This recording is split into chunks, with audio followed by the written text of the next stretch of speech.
Welcome to my YouTube channel truly knowledge.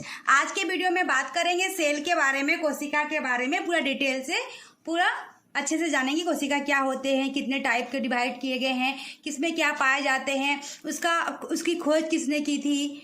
ठीक है, तो चलिए इस वीडियो को लेट न करते हुए स्टार्ट करते हैं। सबसे पहले हेडिंग बनता है हमारा कोशिका, जिसको हम लोग इंग्लिश में कह सकते हैं प्यार से सेल। सेल मतलब होता है कोशिका, CELL सेल, बैटरी वाला सेल नहीं, ये बायोलॉजी का पार्ट है। ये सेल मतलब कोशिका हो गया।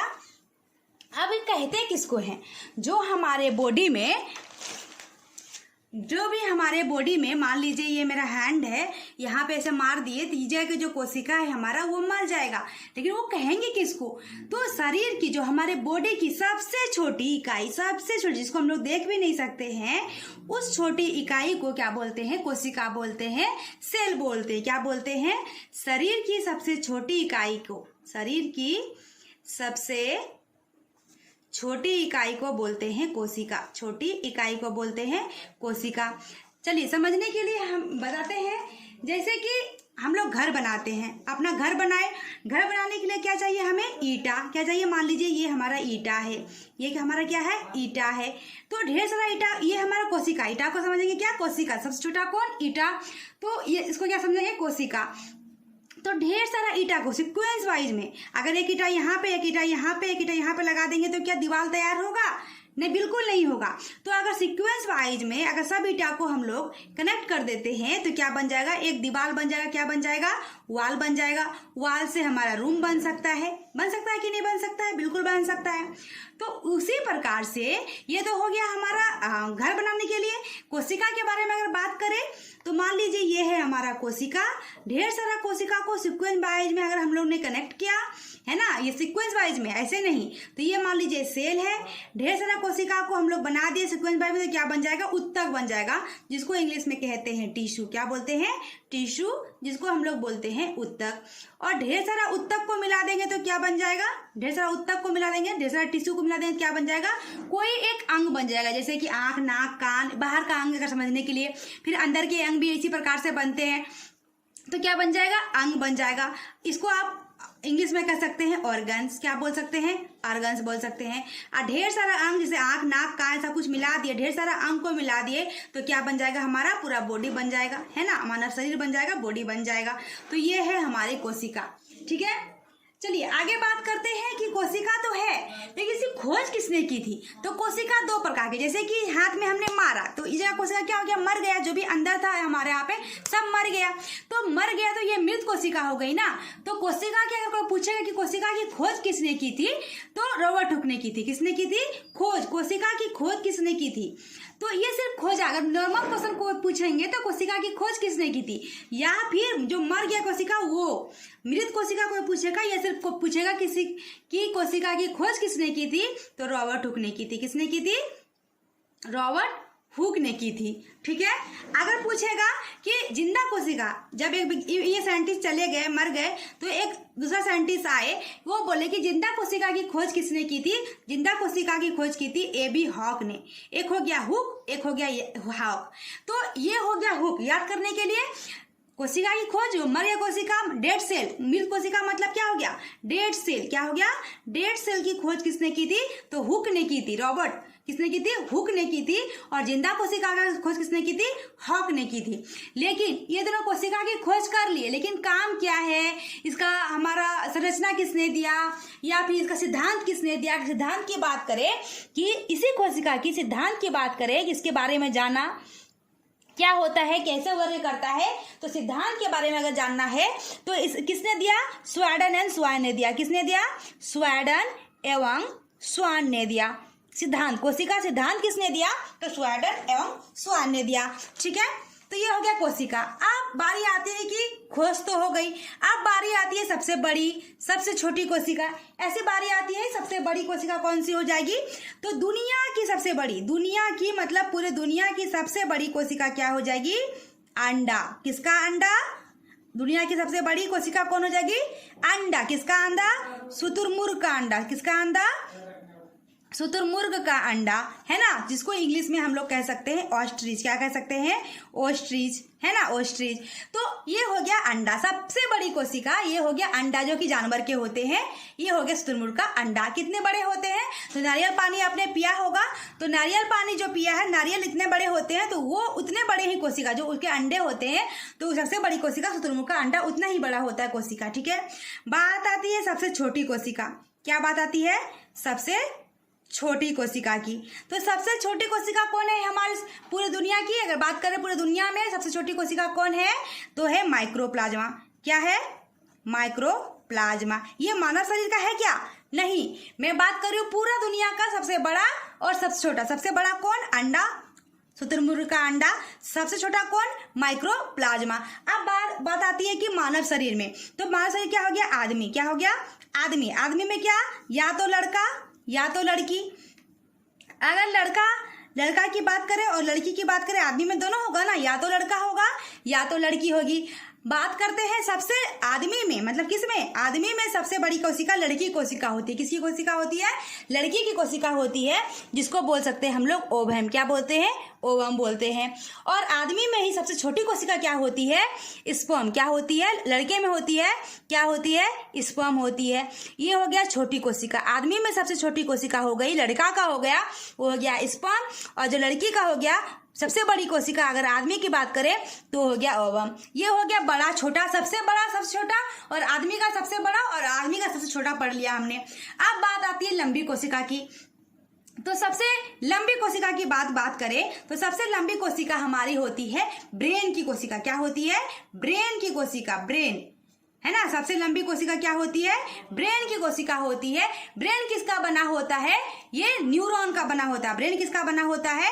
न्यूरॉन का बना होता है। इसीलिए हम लोग ब्रेन के दिमाग के जब ब्रेन के डॉक्टर के पास जाएंगे तो ब्रेन के डॉक्टर को क्या बोलते हैं? न्यूरोलॉजिस्ट बोलते हैं। क्यों बोलते हैं? क्योंकि ब्रेन किसका बना हुआ है?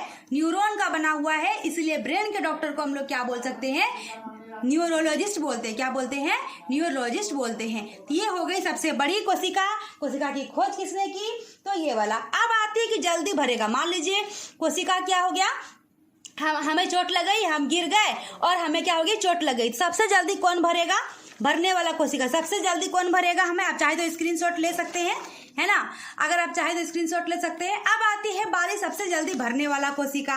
तो मतलब अगर हम गिर गए, चोट लग गया या कुछ भी हो गया, तो सबसे जल्दी रिकवर कौन करेगा? क्यों करेगा वो अभी अब समझेंगे हम लोग। क्यों करेगा उसको समझेंगे बाद में, लेकिन अभी अगर भरने वाली कोशिका जिसमें सेंट्रोसोम पाए जाते हैं तो उसकी बात करें तो अगर भरेगा तो कहाँ भरेगा? लीवर में। क्या होगा? लीवर में, जिसको हम लोग हिंदी में कहते हैं यकृत। मतलब किसी आदमी को चाकू लग गया, मान लीजिए लीवर में ऐसी जगह के चाकू मार रहे हैं या बंदूक मार रहे हैं, तो क्या होगा? लीवर में अगर लग गया तो जिंदा रहने की चांसेस ज्यादा है, मरेंगे नहीं हम लोग, क्योंकि सबसे जल्दी क्या होता है? भर जाता है जल्दी। कोशिका फटाफट 102 204 करके रिकवर कर देगा। तो सबसे जल्दी भरने वाला कोशिका कौन हो गया? लीवर हो गया, यकृत हो गया। और नहीं भरने वाला कोशिका क्या हो गया? मतलब नहीं है, सेंट्रोसोम जिसमें नहीं पाए जाते हैं तो नहीं भरेगा। तो नहीं भरने वाली कोशिका क्या हो गई? वो हमारे ब्रेन की कोशिका होती है। किसकी कोशिका होती है? ब्रेन की कोशिका होती है। ब्रेन में एक बार चोट लगा तो गया इंसान। ठीक है ना, तो ये हो गई हमारी बारी। चलिए अब बात करते हैं सेल की, कि ये कोशिका तो इतनी छोटी सी हो गई, लेकिन इस कोशिका के अंदर क्या क्या पाए जाते हैं जिसको हम लोग नंगी आंखों से देख भी नहीं पाते हैं, और उसके अंदर क्या क्या पाए जाते हैं उसके बारे में समझेंगे हम लोग। तो मान लीजिए ये है कोशिका, समझने के लिए हम बड़ा फिगर बनाते हैं। मान लीजिए है कोशिका, ये क्या है? सेल है। क्या है? सेल है। ये हमारा कोशिका है। कौन कोशिका है? आदमी का कोशिका पहले समझते हैं, फिर पेड़ पौधे। तो कोशिका को दो भागों में बांटा गया है, या तो पेड़ पौधा की कोशिका, पादप कोशिका, प्लांट सेल, या तो आदमी का कोशिका, एनिमल सेल। हम लोग एनिमल सेल में आएंगे। तो आदमी की कोशिका की अगर बात करें तो क्या क्या हो सकते हैं? सबसे पहले हम लोग खाएंगे तो हमें एनर्जी चाहिए, तो एनर्जी के लिए आता है माइटोकॉन्ड्रिया। क्या आता है? माइटोकॉन्ड्रिया। दूसरा आएगा गोल्जी बॉडी, जी से हो गया गोल्जी बॉडी। सबको अभी समझाएंगे एक एक करके। ये हो गया गोल्जी बॉडी। गोल्जी बॉडी है, और कोशिका को 1 से 2 बनाने के चाहिए सेंट्रोसोम, तो ये हो गया सेंट्रोसोम। और क्या चाहिए? इंडोप्लाज्मिक रेटिकुलम, ER चाहिए। और क्या होगा? इंडोप्लाज्मिक रेटिकुलम है तो क्या होगा? राइबोसोम जरूर होगा। क्या हो जाएगा? राइबोसोम होगा। क्यों होगा वो भी समझेंगे। और क्या पाए जाते हैं? लाइसोसोम पाए जाते हैं और बीच में कौन रहता है, न्यूक्लियस रहता है, एन रहता है। सबको एक एक करके समझेंगे। चलिए सबसे पहले एम को समझते। एम मतलब क्या, माइटोकॉन्ड्रिया। एम मतलब क्या, माइटोकॉन्ड्रिया, जिसको इंग्लिश में भी हम लोग माइटोकॉन्ड्रिया ही कहते हैं। तो एम मतलब क्या, माइटोकॉन्ड्रिया होता है। तो माइटोकॉन्ड्रिया का क्या काम होता है, सबको ऊर्जा देना। जो भी हम लोग ने खाया पिया, जो भी खाते पीते हैं, तो उसको क्या बना देता है, ग्लूकोज। क्या बना देता है माइटोकॉन्ड्रिया। अगर हम लोग एम की बात करें, माइटोकॉन्ड्रिया की बात करें, क्या बना देता है, वो ग्लूकोज बना देता है। एक ग्लूकोज में कितना एटीपी, तो 38 एटीपी। कितना एटीपी प्रदान करता है, 38 एटीपी। अगर बात करते हैं एटीपी के फुल फॉर्म के, तो क्या हो जाएगा, एटीपी। चलिए इसकी बात करते हैं। तो एडिनो ट्राइफॉस्फेट क्या हो जाएगा, एडिनो ट्राइफॉस्फेट हो जाएगा। ठीक है, अगर हम लोग ने एटीपी की बात की तो कितना बनाते हैं, 38 को एटीपी बनाते हैं। तो एम से हो गया माइटोकॉन्ड्रिया। ये क्या करता है, हमें शरीर में ऊर्जा देता है, पावर देता है। इसीलिए इसको हम लोग, इसका सेकेंड नाम क्या होता है कि माइटोकॉन्ड्रिया को हम लोग क्या बोलते हैं, पावर हाउस भी बोलते हैं। क्यों बोलते हैं कि पूरे शरीर में हमें क्या देता है, ऊर्जा देता है, पावर देता है, शक्ति देता है। इसलिए इसको बोल सकते हैं कि पावर हाउस किसे कहा जाता है, तो माइटोकॉन्ड्रिया को कहा जाता है। ठीक है, आगे बात करते हैं गोल्जी बॉडी की। ये है हमारा गोल्जी बॉडी। ये क्या है, हमारा गोल्जी बॉडी है, जिसको हिंदी में हम लोग बोलते हैं गोल्जी उपकरण बोलते हैं। गोल्जी बॉडी हिंदी में बोलेंगे गोल्जी उपकरण बोलेंगे। ठीक है, ये हमारा है गोल्जी बॉडी। अब जो ऊर्जा आया, ऊर्जा तो बनाने का काम कौन किया, माइटोकॉन्ड्रिया काम किया। तो ऊर्जा तो मिली, लेकिन अगर हम लोग को कहीं जाना है तो क्या सिर्फ हमें गाड़ी चाहिए, साइकिल चाहिए, नहीं, बिल्कुल भी नहीं। रास्ता तो बनना चाहिए ना, रास्ता कहाँ से जाएंगे। अब गाड़ी ले ली है, रास्ता है नहीं जाने का, तो कैसे जाएंगे, गाड़ी रहने से क्या काम। तो उसी प्रकार से खाना तो मिल गया, ग्लूकोज तो हमारी बॉडी को मिल गया, हम लोग खा रहे तो ग्लूकोज तो बन गया, लेकिन हमारे शरीर में पहुंचाएगा कौन, तो पहुंचाने का जो ऊर्जा पहुंचाने का जो काम करता है वो गोल्जी बॉडी करता है। कौन करता है, पहुंचाने का काम करता है गोल्जी बॉडी करता है। मान लीजिए अगर हम लोग सांस लेते हैं, तो सांस जो लेते हैं वो पानी का टंकी, जैसे पानी कहाँ भरते हैं हम लोग, टंकी में भरते हैं। और पानी क्या टंकी से निकाल के पीते हैं, बिल्कुल भी नहीं। तो हम लोग कहाँ से पीते हैं, नल से पीते हैं। तो उसी प्रकार के अगर हम लोग सांस लेते हैं तो कहाँ जाता है, वो फेफड़े में जाता है, लंग्स में जाता है। कहाँ जाता है, लंग्स में जाता है, फेफड़ा में जाके जमा हो जाता है। और इस फेफड़ा को फिर पहुंचाने के लिए कौन चाहिए, हर चीज चाहिए। गोल्जी बॉडी तो चाहेगा, ऊर्जा जाएगा। तो इस प्रकार से हमारे शरीर में गोल्जी बॉडी क्या करता है, परिवहन का काम करता है, ऊर्जा हमको पहुंचाने का काम करता है। ये हो गया गोल्जी बॉडी का काम। चलिए आगे बात करते हैं सेंट्रोसोम की। सी का मतलब क्या हो गया, सेंट्रोसोम। सी का मतलब क्या हो गया, सेंट्रोसोम। हिंदी में भी सेंट्रोसोम और इंग्लिश में भी सेंट्रोसोम ही कहेंगे। चलिए सी के बारे में जानेंगे हम लोग। सी का मतलब क्या, सेंट्रोसोम। सेंट्रोसोम का काम क्या है कि अपने ही जैसा जीव को जनन करना, फटाफट 1 से 2, 2 से 4, 4 से 8 बनाना। सेंट्रोसोम का काम है कि अपने ही जैसे जीव को जनन करना। तो यही हमारा सेंट्रोसोम का काम है। चलिए आगे बात करते हैं। सेंट्रोसोम नहीं रहेगा तो क्या, अगर हम लोग आदमी है तो आदमी का बेबी आदमी हो सकेगा, नहीं हो सकेगा। यह जीव का है, एक प्लांट से दूसरा प्लांट बन पाएगा, नहीं। मतलब ये एनिमल सेल में भी होंगे और प्लांट सेल में ही होंगे, क्योंकि एक पेड़ पौधे से दूसरे पेड़ पौधा बनते हैं, एक जीव जंतु से दूसरे जीव जंतु बनते हैं। ठीक उसी प्रकार से हमें जनन करने के लिए हमें कौन चाहिए, सेंट्रोसोम चाहिए। डिवाइड करने के लिए कौन चाहिए, सेंट्रोसोम चाहिए। तो ये हमारा हो गया सेंट्रोसोम। आगे बात करते हैं इंडोप्लाज्मिक रेटिकुलम का। चलिए ये इसका मतलब क्या हो गया, इंडोप्लाज्मिक रेटिकुलम। इंडोप्लाज्मिक, आर से हो गया रेटिकुलम, ठीक है ना, रेटिकुलम। तो इसको हम लोग हिंदी में क्या बोलते हैं, अंतःप्रादवी की जालिका बोलते हैं। क्या बोलते हैं, अंतःप्रादवी जालिका बोलते हैं। ठीक है, इंडोप्लाज्मिक रेटिकुलम क्या बोलते हैं, अंतःप्रादवी जालिका बोलते हैं। चलिए अंतःप्रादवी जालिका को अगर हम लोग समझेंगे तो चलिए ईआर क्या आ गया, ईआर के बारे में जानते हैं। इंडोप्लाज्मिक रेटिकुलम जिसका फुल फॉर्म होता है। तो ईआर 2 टाइप से होते हैं। चलिए ईआर का पहले फिगर बनाते हैं। ईआर कैसा रहता है, ऐसा रहता है, थोड़ा अमीबा के जैसा। ये हो गया ईआर। ईआर 2 भागों में बांटा गया है। पहला पार्ट को बोलते हैं स्मूथ पार्ट, है ना, और दूसरा पार्ट को बोलते हैं हम लोग रफ पार्ट। क्या बोलते हैं, रफ पार्ट बोलते हैं। तो ये हो गया, एक पार्ट को स्मूथ पार्ट 2 भागों में बांटा गया है, एक पार्ट को बोलेंगे रफ पार्ट। अगर हिंदी की बात करें तो ये स्मूथ मतलब क्या हो गया, चिकना पार्ट। इस पर क्या हो गया, चिकना पार्ट। और रफ मतलब क्या हो गया, खुरदरा पार्ट। क्या हो गया, खुरदरा एक बगल हो गया खुरदरा। तो अभी हमारा इंडोप्लाज्मिक रेटिकुलम का क्या काम है कि हमारे शरीर में प्रोटीन बैकअप एनर्जी देगा। मान लीजिए कल को हमारा तबीयत खराब होता है, माइटोकॉन्ड्रिया काम करना बंद कर दिया, तो हमें क्या चाहिए, एनर्जी चाहिए। तो क्या हम मर जाएंगे? नहीं, बिल्कुल भी नहीं। हमारा बैकअप एनर्जी देता है कौन? Endoplasmic reticulum. ये क्या बनाता है? प्रोटीन बनाता है। क्या बनाता है?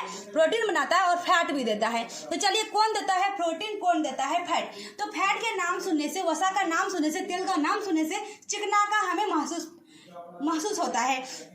तो स्मूथ पार्ट में क्या देगा हमें? वसा देगा, फैट देगा, क्योंकि इसका नाम सुनने से ही लगता है कि ये चिकना है, तो फैट देगा। और रफ पार्ट को क्या देगा हमें? रफ पार्ट कौन देगा हमें? ये देगा प्रोटीन देगा। क्या देगा हमें? प्रोटीन देगा। रफ पार्ट क्या देगा हमें?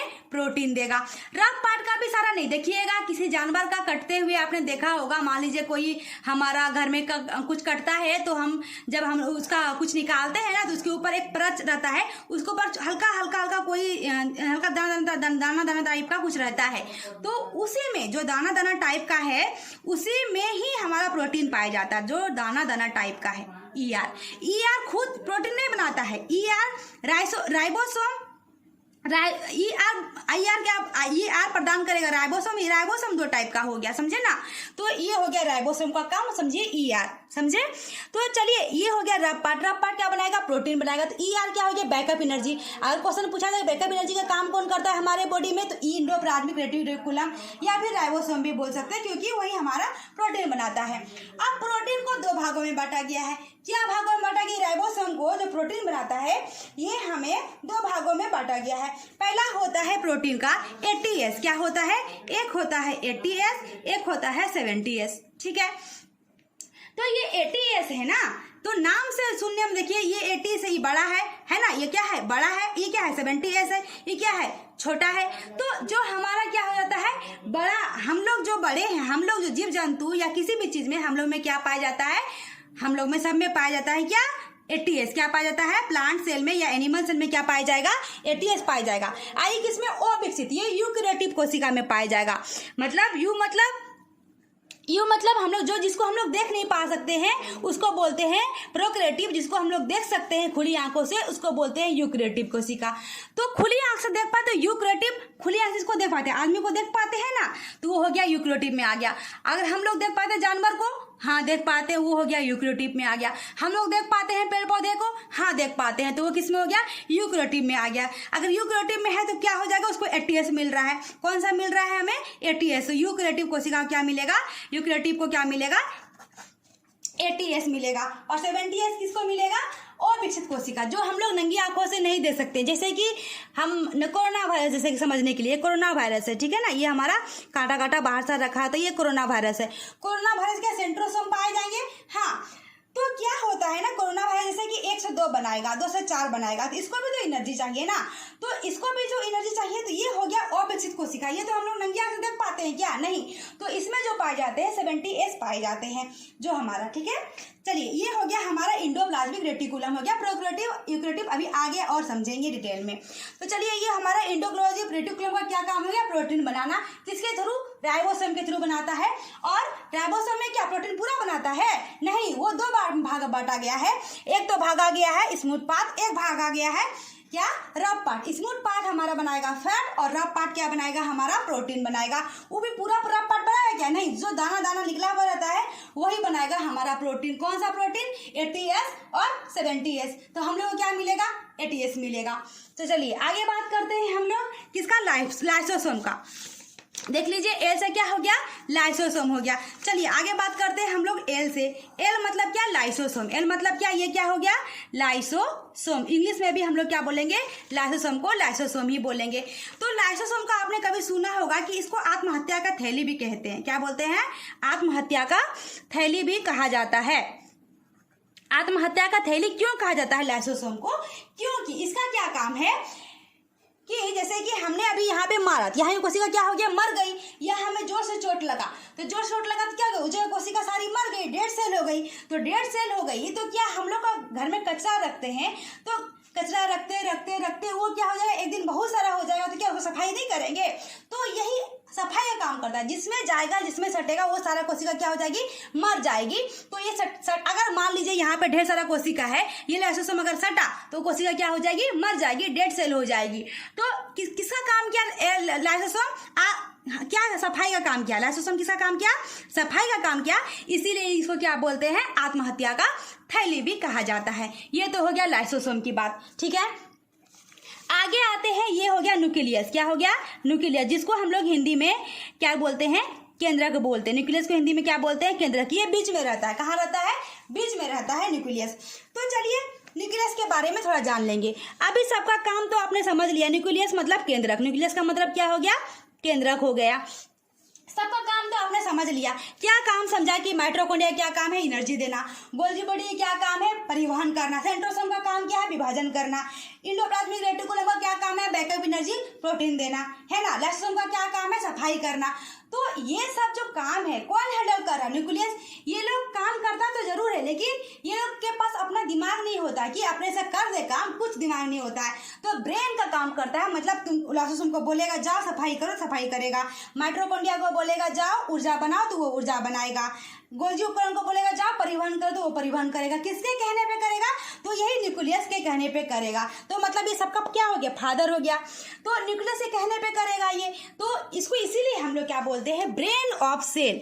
अगर बोलेंगे ब्रेन ऑफ सेल, किसको बोलेंगे, न्यूक्लियस को बोलेंगे। इसीलिए कहा जाता है क्योंकि ये सबको बोलता है कि ये काम करो, ये काम करो, ये काम करो, तभी ये न्यूक्लियस के आधार पे सभी लोग काम करते हैं। ये हो गया हमारा सेल के बारे में थोड़ी सी डिटेल।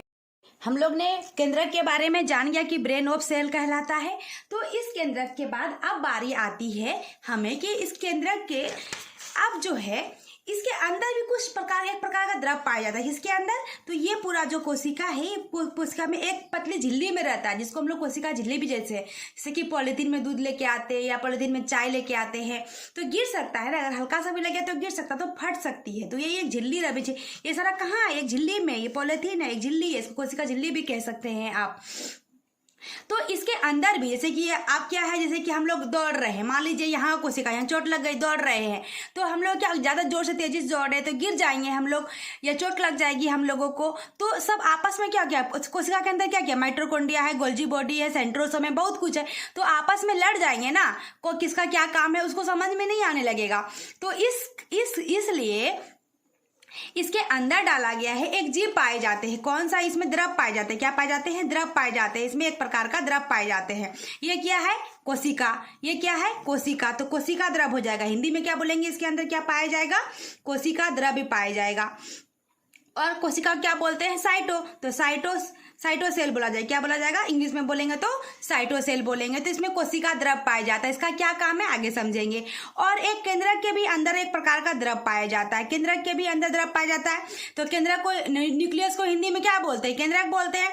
तो केंद्रक को जो द्रव पाया गया इसको बोलेंगे केंद्रिकीय द्रव। क्या बोलेंगे इसको, केंद्रिकीय द्रव, न्यूक्लिक सेल बोलेंगे। इंग्लिश में बोलेंगे तो केंद्रिकीय, हिंदी में बोलेंगे तो केंद्रिकीय द्रव या न्यूक्लिक सेल बोलेंगे। क्या बोलेंगे, न्यूक्लिक सेल बोलेंगे, केंद्रिकीय द्रव हो गया।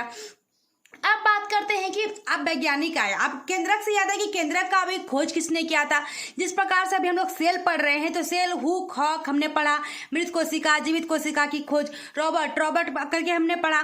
तो केंद्रक की खोज भी रॉबर्ट, लेकिन रॉबर्ट क्या, जो जैसे कि आम का गुठली हम लोग खाते हैं या कोई भी चीज का गुठली होता है, तो कौन सा कलर का होता है, याद रखने के लिए ब्राउन कलर का। कौन सा कलर का रहता है, ब्राउन कलर का रहता है। इसीलिए केंद्रक की खोज, केंद्रक कहाँ रहता है, बीच में रहता है।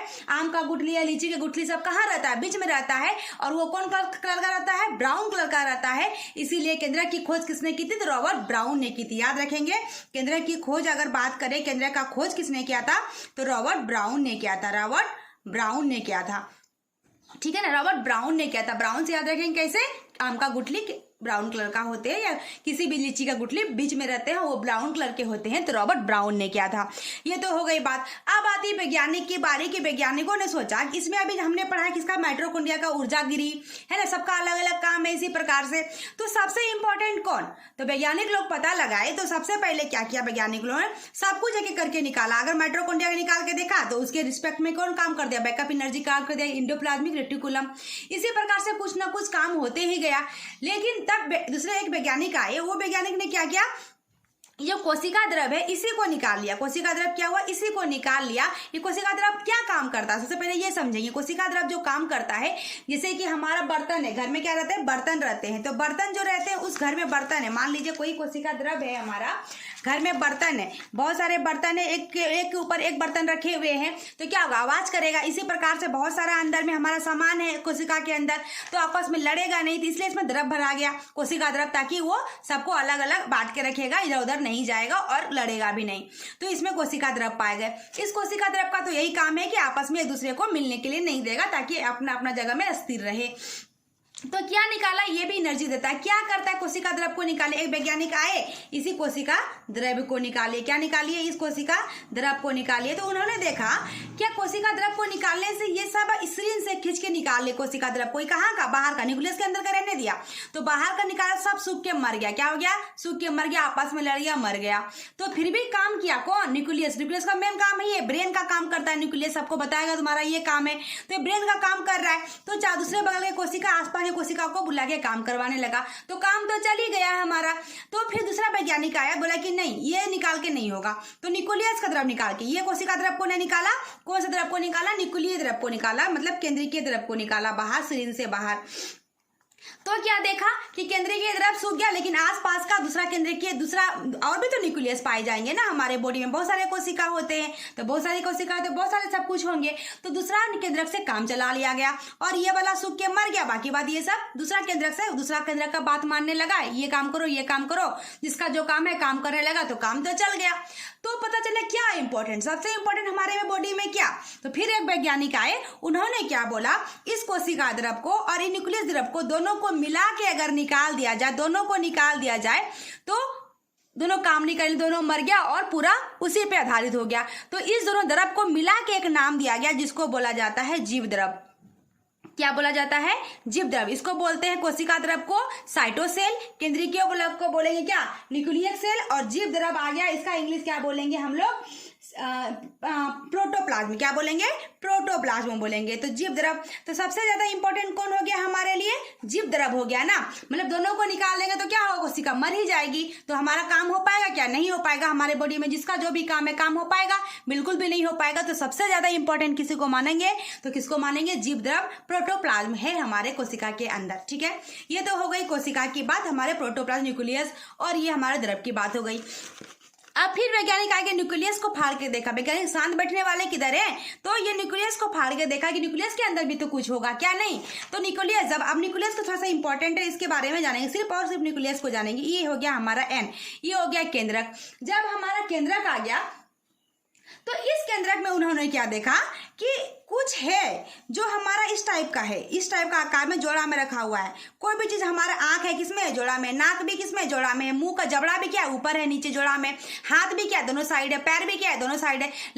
लगभग हमारे शरीर में जो भी चीज पाए जाते हैं, वो जोड़े में पाए जाते हैं, डबल पाए जाते हैं।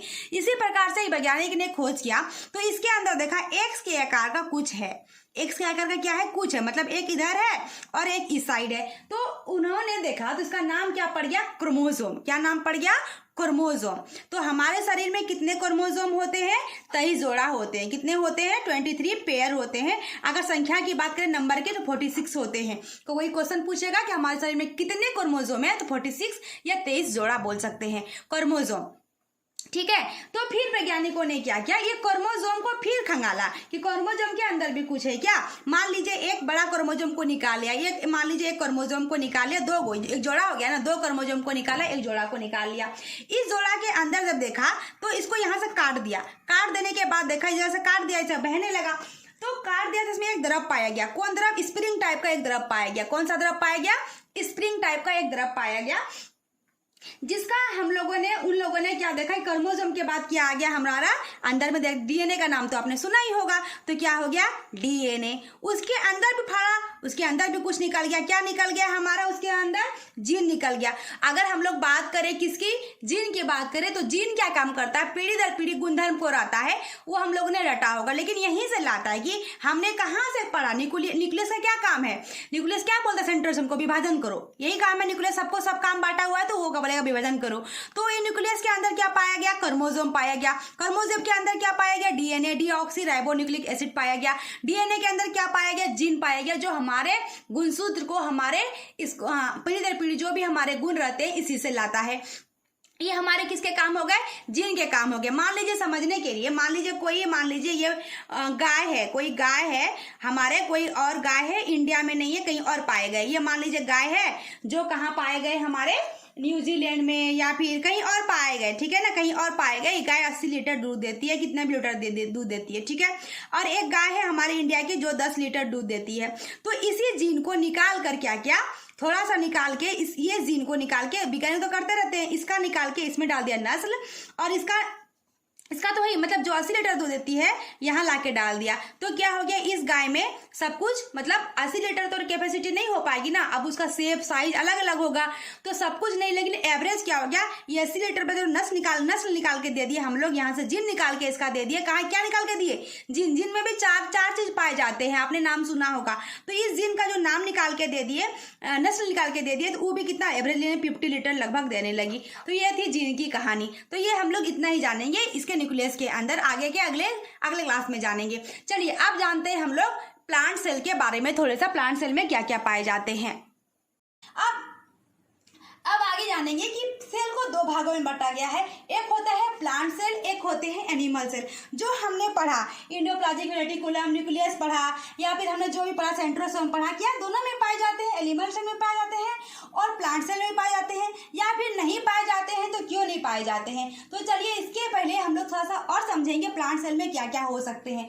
थोड़ा सा पहले प्लांट, ये तो हो गया एनिमल सेल के बारे में ना, थोड़ा सा पढ़ेंगे प्लांट सेल के बारे में, उसके बाद दोनों में डिफरेंस समझेंगे। तो चलिए आगे बात करते हैं हम लोग प्लांट सेल की। तो प्लांट सेल में क्या क्या होता है हमारे, चलिए प्लांट सेल को हमें प्लास्टिड पाया जाएगा। क्या पाया जाएगा, प्लांट सेल में प्लास्टिड पाया जाएगा। चलिए आगे बात करते हैं प्लांट सेल की, है ना। प्लांट सेल मतलब पादप कोशिका में, प्लांट सेल में क्या पाया जाएगा, सबसे पहली बात कि प्लास्टिड पाया जाएगा। क्या पाया जाएगा, प्लास्टिड। प्लास्टिड को हिंदी में बोलेंगे तो लवक बोलेंगे, क्या बोलेंगे, लवक। तो ये कहाँ पाया जाएगा, सिर्फ और सिर्फ प्लांट सेल में पाया जाएगा। हम लोग में पाया जाएगा क्या, बिल्कुल भी नहीं पाया जाएगा। तो इस प्लास्टिड को बांटा गया है 3 भागों में। कौन कौन बांटा गया है, क्लोरोप्लास्ट। पहला क्या आता है, क्लोरोप्लास्ट। क्या आता है, क्लोरोप्लास्ट। दूसरा आता है ल्यूकोप्लास्ट। क्या आता है, ल्यूकोप्लास्ट। क्या आता है, ल्यूकोप्लास्ट। और तीसरा आता है क्रोमोप्लास्ट। क्या आता है, क्रोमो, वहां एल है यहाँ पे एम है, क्रोमोप्लास्ट।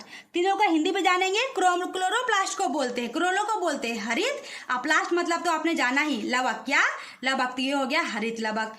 ल्यूकोप्लास्ट को बोलते हैं अवर्णित लवक। क्या बोलते हैं, अवर्णित लवक बोलेंगे। और क्रोमोप्लास्ट को बोलेंगे वर्णित लवक। क्या बोलेंगे, वर्णित लवक। इसके नाम से ही समझेंगे डिटेल में।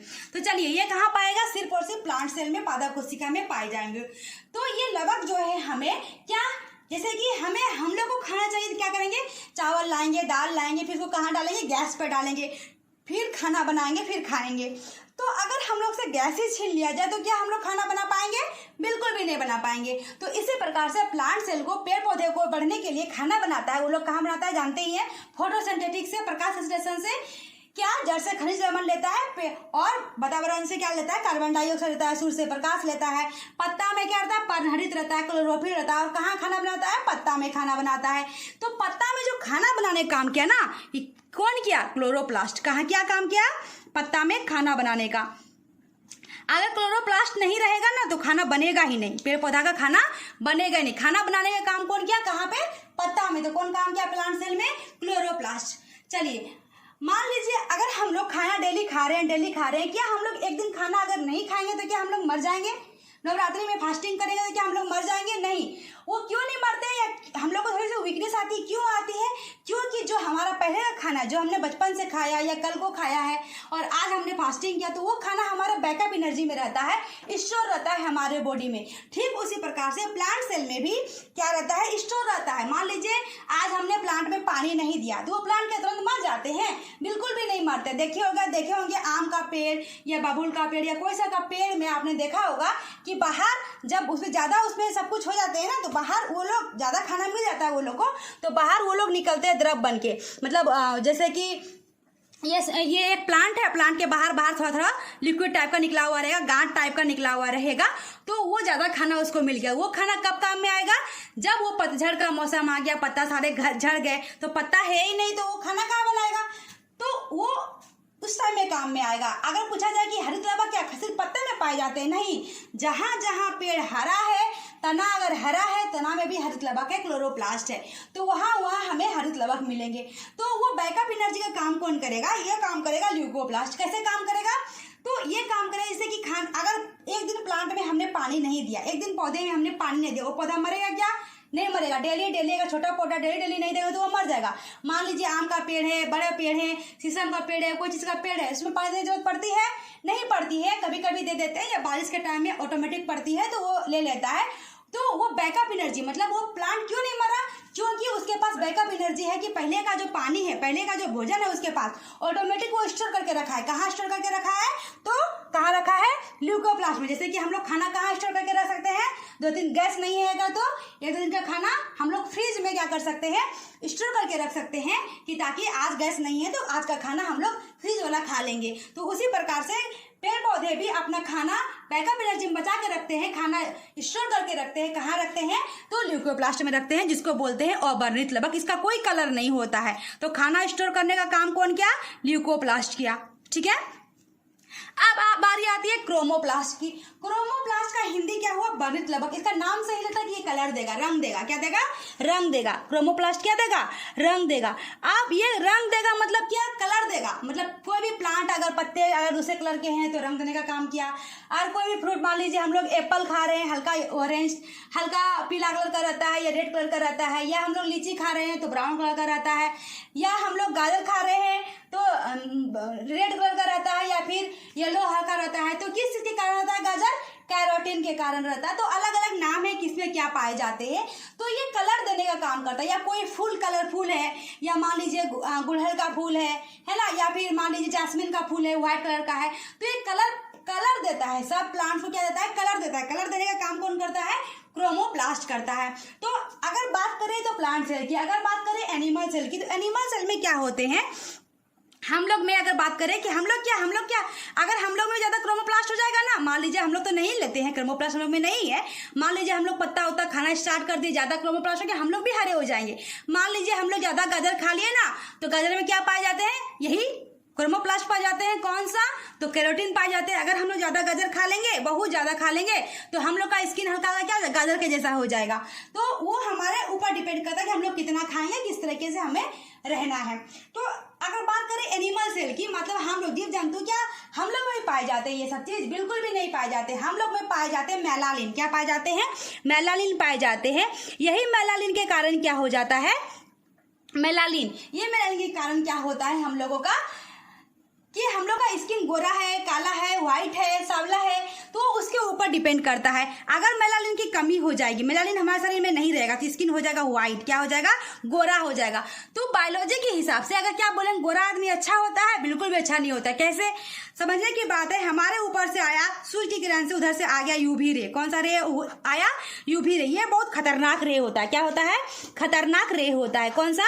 यूवी रे बहुत खतरनाक होता है।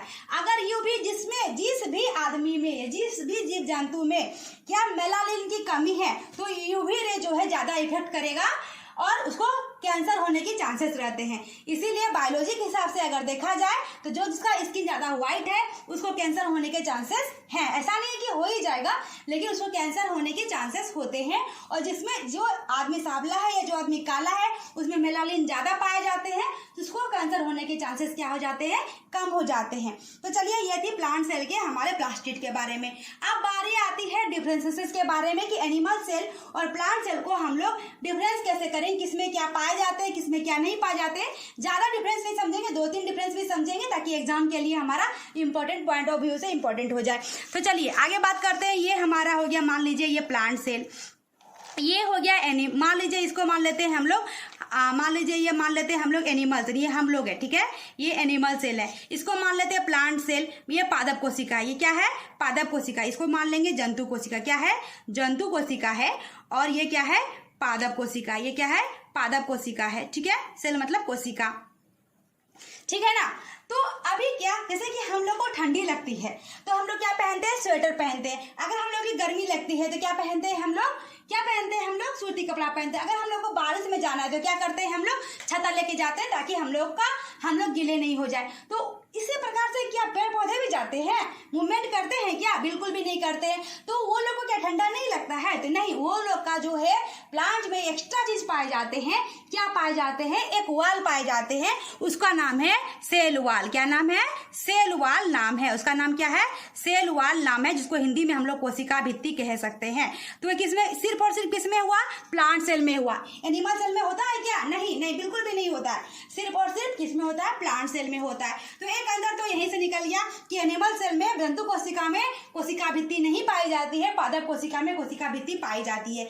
ये तो हो गया। लेकिन माइटोकॉन्ड्रिया दोनों में को चाहिए कि नहीं चाहिए, हाँ, ऊर्जा चाहिए। माइटोकॉन्ड्रिया क्या देता है, ऊर्जा देता है, तो इसको भी चाहिए, जंतु कोशिका भी चाहिए और पादप कोशिका भी चाहिए। माइटोकॉन्ड्रिया आए तो गोल्जी बॉडी तो आएगा ही आएगा, है ना। तो गोल्जी बॉडी आ गया, माइटोकॉन्ड्रिया आया तो क्या आ गया, गोल्जी बॉडी आ गया। गोल्जी बॉडी सबको बोलेगा कौन, काम करो ये काम करो, न्यूक्लियस तो रहेगा ही, है ना, दोनों में रहेगा, प्लांट सेल में भी रहेगा और एनिमल सेल में भी रहेगा। और क्या, इंडोप्लाज्मिक रेटिकुलम तो रहेगा, बैकअप एनर्जी प्रोटीन का काम करेगा इंडोप्लाज्मिक रेटिकुलम। इंडोप्लाज्मिक रेटिकुलम है तो क्या होगा, राइबोसोम तो रहेगा ही रहेगा। चलिए आगे बात करते हैं लाइसोसोम। लाइसोसोम को क्या बोलते हैं, आत्महत्या की थैली बोलते हैं। तो ऐसी प्रोसेस किसमें पाए जाएंगे, एनिमल सेल में पाए जाएंगे। प्लांट सेल में पाए जाएंगे क्या, नहीं पाए जाएंगे। प्लांट सेल में अभी हमने क्या पढ़ा, 3 टाइप के प्लास्टिड पढ़ा। क्या पढ़ा, प्लास्टिड पढ़ा। एक पढ़ा क्रोमोप्लास्ट, ल्यूकोप्लास्ट और क्या पढ़ा, क्लोरोप्लास्ट। तो ये प्रकार के प्लास्टिड पाए हो गया। तो क्या क्या हमारा डिफरेंशिएशन हो गया, बोले तो ये हो गया जंतु कोशिका, ये हो गया पादप कोशिका। क्या लाइसोसोम पाए जाते हैं, लाइसोसोम नहीं पाए जाते, है ना। इसमें कोशिका वाल पाए जाते हैं, इसमें नहीं पाए जाते। 2 अंतर ये हो गया। तीसरा अंतर क्या हो गया, और का अंतर क्या हो सकता है इसमें, हाँ आप लोग बताइए कमेंट करके। अगर आपको लगता है कि जो हमने बताया वो वहां से और डिफरेंसेस निकल सकते हैं तो वहां से आप अंतर हमें कमेंट बॉक्स में कर सकते हैं। ये हो गया। अभी हमने बात की थी प्रोक्रिएटिव और यूक्रिएटिव की बात की थी, है ना। तो वो मान लीजिए इस साइड का है हमारा प्रोक्रिएटिव कोशिका। मान लीजिए हमारा सेल को 2 टाइप में बांटा गया, एक है प्रोक्रिएटिव और दूसरा है यूक्रिएटिव। यूक्रिएटिव सेल है। तो अभी क्या, ये क्या होता है, इसका अंतर क्या हो गया, हमने क्या बोला, जिसको हम लोग खुली आंख से देख सकते हैं, आदमी को देख सकते हैं, हाँ देख सकते हैं, पेड़ पौधा को देख सकते हैं, हाँ देख सकते हैं, जीव जंतु को देख सकते हैं, हाँ देख सकते हैं। तो जिसको हम लोग खुली आंख से देख पाए तो वो हो गया हमारा यूक्रिएटिव। क्या हो गया, यूक्रिएटिव। तो क्या आएगा इसमें, पेड़ पौधा आएगा और क्या आएगा, जीव जंतु आएगा और क्या आएगा, आदमी आएगा। जिसको हम लोग खुली आंख से नहीं देख पाते हैं उसको बोलते हैं प्रोक्रिएटिव। जैसे क्या हो जाएगा, जैसे कोरोना वायरस, कोई भी प्रकार का वायरस हो जाएगा, बैक्टीरिया हो जाएगा, ये छोटे छोटे चीज हो जाएगा, तो ये किसमें पाए गए, प्रोक्रिएटिव में पाए गए। और क्या होगा, अभी मैंने क्या बोला, ये जल्दी जल्दी बढ़ेगा, ये क्या है, अविकसित कोशिका। जैसे कि आदमी का बेबी जन्म करने के लिए कितना दिन चाहिए, 9 महीना चाहिए। इसी प्रकार से गाय बकरी को जन्म करने के लिए ज्यादा दिन चाहिए। लेकिन क्या, अभी देखिए कोरोना वायरस निकला, 1 से 2, 2 से 3, 4 से 8, 15 से 20, फटाफट बनते जा रहे हैं। तो ये जल्दी जल्दी फटाफट बढ़ रहा है। ये कौन सा कोशिका हो गया, विकसित कोशिका हो गया। ये हो गया विकसित। इसको बोलेंगे, नाम से बोलेंगे अविकसित है, इसको बोलेंगे विकसित है, ठीक है ना, नाम से बोलेंगे उल्टा। लेकिन जल्दी जल्दी बढ़ेगा कौन, फटाफट प्रोक्रिएटिव बढ़ेगा। ये क्या होगा, जल्दी जल्दी नहीं बढ़ेगा, है, डिविजन इसमें कम होती है। और क्या हो जाएगा अंतर, ये हो गया प्रोक्रिएटिव। तो हमने जान गया, तो इसका हम लोग लिख सकते हैं। तो चलिए आज के लिए इतना ही। अगर हमारी ये वीडियो अच्छी लगी हो, लाइक सब्सक्राइब और शेयर जरूर करें। Thank you.